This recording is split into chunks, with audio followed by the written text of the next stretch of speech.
Bienvenue sur le module consacré au socioconstructivisme. Du behaviorisme au constructivisme, nous avons vu l'évolution de la conception de l'apprenant.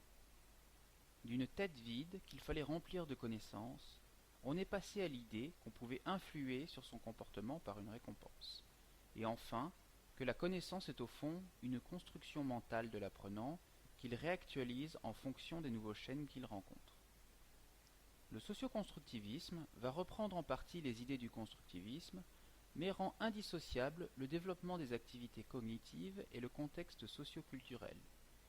De ce fait, il envisage toujours l'apprentissage comme un processus de construction mentale, mais à la différence du cognitivisme qui ne s'intéresse qu'aux parallèles possibles du développement cognitif avec un système de traitement de l'information, et à la différence de Piaget qui envisage surtout la construction cognitive sous un angle biologique et individuel, le socioconstructivisme met la médiation et l'interaction au centre de l'apprentissage. La conséquence directe de cet angle nouveau va être de reconsidérer le développement cognitif de l'apprenant par rapport à ces interactions, mettre à jour les processus inter- et intra-individuels et définir la place du contexte socioculturel et des outils mis à disposition de l'apprenant pour construire son savoir.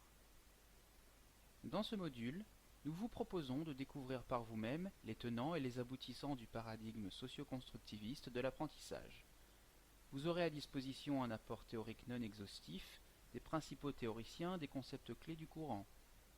Vous pouvez aussi consulter les études de cas proposées, relevant à la fois d'un contexte pédagogique et technopédagogique, afin d'avoir une vision plus concrète des théories socioconstructivistes. Nous proposons également des ressources complémentaires pour préciser et synthétiser les apports théoriques. Enfin, nous vous proposons de terminer par une petite activité collaborative qui vous permettra de synthétiser votre compréhension de cette théorie de l'apprentissage.